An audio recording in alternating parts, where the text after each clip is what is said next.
మరో 12 రోజులు ఓపిక పట్టాల్సిందే ఫలితాలు కోసం. ఫలితాలు ఎలా ఉండబోతూ ఉన్నాయి అనే దాని మీద చాలా ఉత్కంఠ ఉంది. YSR Congress party once again Jagan అంటూ ఉంటే కూటమి ఖచ్చితంగా అధికారంలోకి వస్తుందని చెప్పి టీడీపీ కానీ, బీజేపీ కానీ, జనసేన కానీ ఆశతో ఉన్న పరిస్థితి. సో చాలా నియోజకవర్గాల్లో ఎటువంటి పరిస్థితి ఉంటుంది, ఏ ఫ్యాక్టర్స్ అక్కడ ప్రభావం చూపించబోతూ ఉన్నాయి అనే దాని మీద ఎవ్రీడే మనం అనలైజ్ చేస్తూ ఉన్నాం.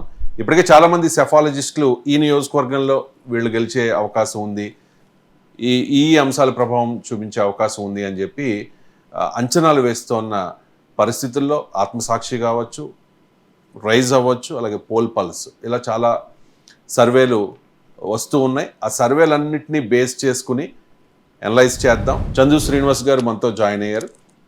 ఆయన సెఫాలజిస్ట్. అలాగే పెనమలూరు నియోజకవర్గం బోడే ప్రసాద్ మాజీ ఎమ్మెల్యే, అలాగే జోగి రమేష్ మాజీ మంత్రి, ప్రస్తుత మంత్రి టెక్నికల్గా. జోగి రమేష్ పెడను కాదని చెప్పి ఇక్కడికి వచ్చారు.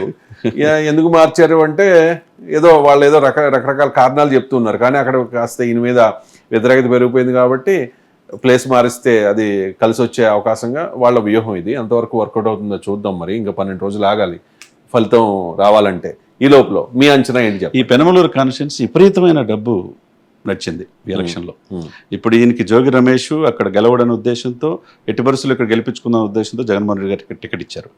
ఇక్కడ ఈ పాయింట్ ఆఫ్ వ్యూలో ఈ బోడే ప్రసాద్ గారు కూడా టికెట్ కాదనే సమయంలో ఈయన కూడా క్యాడర్ అంతా కూడా దూరం అయ్యే సమయంలో చివరికి పోరాడి ఇక్కడ టికెట్ తెచ్చుకున్నారు. ఈ పాయింట్ ఆఫ్ వ్యూ ఏంటంటే ఈ విపరీతమైన చాలా ఈక్వేషన్ పాయింట్ ఆఫ్ వ్యూలో కూటమి పొత్తు ధర్మం ప్రకారం ఇక్కడ చూసుకుంటే సాక్షాత్తు ఈ కమ్మ సామాజిక వర్గం 14% ఉంది, మత్స్యకారులు 11%, కాపులు 10%, తర్వాత మాదిగ 9%, మాల 8%, శెట్టిబలిజి 7%. 2009 తర్వాత 19 ఇప్పుడు ఆ పాయింట్ ఆఫ్ వ్యూలో ఏ విధంగా చూసుకున్నా క్యాడర్ మొత్తం సంఘటితం కావటం వల్ల, జనసేన కలిసి రావటం వల్ల ఓటు ట్రాన్స్ఫర్మేషన్ కలిసి వచ్చింది. బోడే ప్రసాద్ గారు ఇక్కడ గెలుస్తున్నారు. రైట్. సర్వేలు కూడా ఇదే చెప్తూ ఉన్నాయి. పెనమలూరు బోడే ప్రసాద్ గెలవబోతూ ఉన్నారు, కూటమి అభ్యర్థి, తెలుగుదేశం పార్టీ అభ్యర్థి.